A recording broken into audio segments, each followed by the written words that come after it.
Première question que vous inspire, une question un peu générale, que vous inspire tout ce que vous venez d'entendre? Eh bien, j'ai écouté attentivement, c'était passionnant et inquiétant. Ce qui est inquiétant, évidemment, c'est que tous vos invités nous ont fait comprendre que la situation était grave, que les difficultés allaient être durables, très probablement, et qu'il y avait une grande confusion quant au diagnostic. Quels mots doit-on utiliser? Quelle stratégie doit-on... Des confusions et des désaccords. Et, ouais, confusion pour ne pas dire désaccord, voire opposition frontale. Donc, après tout, il y a quelque chose de normal dans tout ça, puisqu'on est face à un problème complexe, avec des sources, des enracinements anciens. Donc, il est logique que les solutions ne puissent pas être simples. Ce qui était frappant, c'est que je crois qu'on a vu autour de cette table se dessiner ce qui se dessine dans notre vie associative et politique, c'est une incapacité à collaborer, à chercher à voir ce qu'il peut y avoir de bon dans les propositions de l'autre et à chercher, au contraire, à le fragiliser, à imposer son point de vue.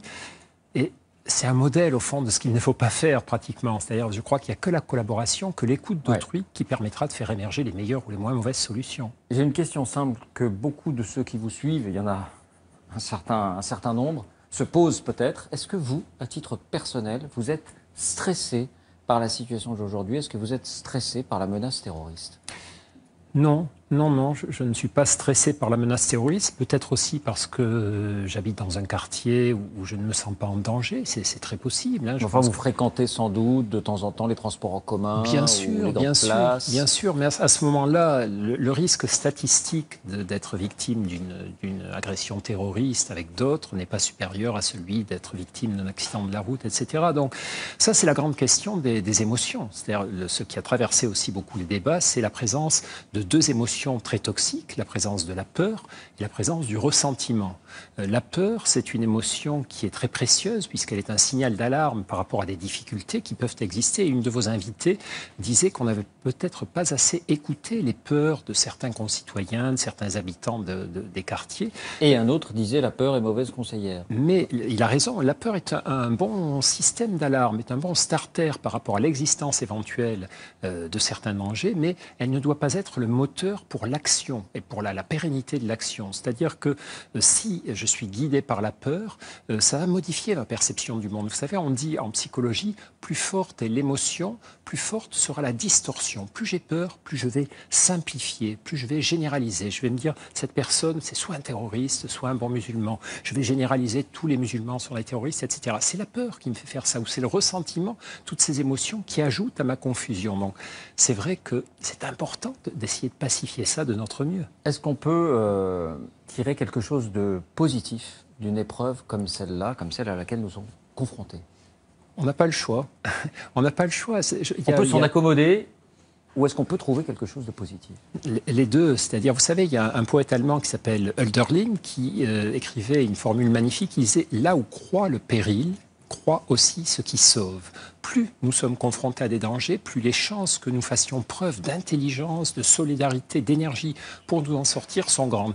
Le confort nous pousse à un petit peu de mollesse.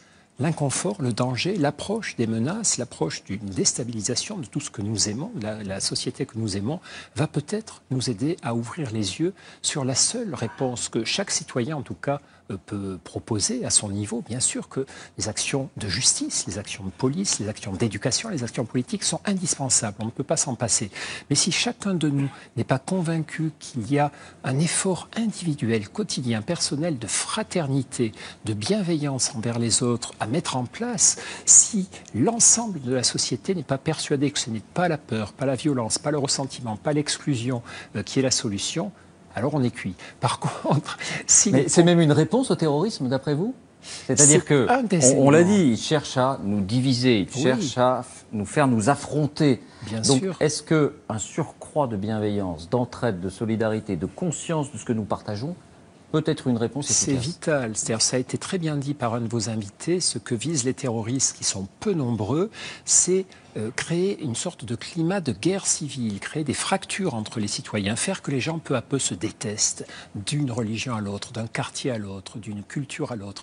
Ça, ce serait leur grande victoire. Et ce que nous pouvons tous faire, nous citoyens, c'est aller à l'encontre de ça, c'est augmenter encore notre bienveillance envers des inconnus, envers des voisins, envers des personnes que nous ne fréquentons pas forcément quotidiennement. Et ça, c'est un moteur très puissant. Ça ne suffira pas, mais si ça n'est pas là, si cette fraternité engendrée par les efforts de chacun de nous n'est pas présente, alors tous ces efforts aboutiront à des situations sinistres, dictatoriales, guerrières, et ça, je crois que personne n'en veut. Vous avez entendu Béatrice Delvaux, elle disait, nous devons être capables aussi de... Elle ne disait pas faire rêver à nouveau, mais elle disait de proposer un projet, de proposer quelque chose dans lequel puissent se reconnaître ces jeunes à qui nous parlons, ces jeunes que nous voulons tirer vers nous. Est-ce que ça aussi, c'est quelque chose qui, au psychiatre que vous êtes, au thérapeute que vous êtes, est-ce que c'est quelque chose qui lui parle? Oui, oui, oui, bien sûr. Et vous savez, vous demandiez à vos invités s'ils étaient optimistes. Bon.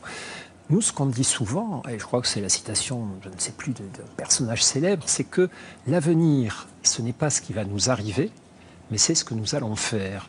Et tant que notre société ne dressera pas comme ça des grands projets, ne mobilisera pas autour de grands idéaux, c'est pour ça que tous les mouvements de fraternisation, de rassemblement après ces attentats sont très précieux. C'est pas juste de l'émotionnel, de la faiblesse, de la tendresse, c'est quelque chose au contraire de très puissant qui désigne la voie. Ouais. Nous avons besoin de nous rassembler autour de nos idéaux pour construire notre avenir. Nous ne pouvons pas subir. Mais justement, je sais que vous, c'est pas votre spécialité, mais vous le voyez, ce projet, vous le voyez, ce nouveau rêve, vous qui souvent dans vos livres insistez aussi sur le caractère voilà, un peu aliénant, les dérives de notre société qui privilégient la performance, l'argent, l'individualisme, l'égocentrisme d'une certaine manière. Oui, oui, oui. Et je crois que tout c'est malheureusement un des avantages, si j'ose dire, de l'horreur de ces situations d'attentats, de violence, c'est que ça nous réveille.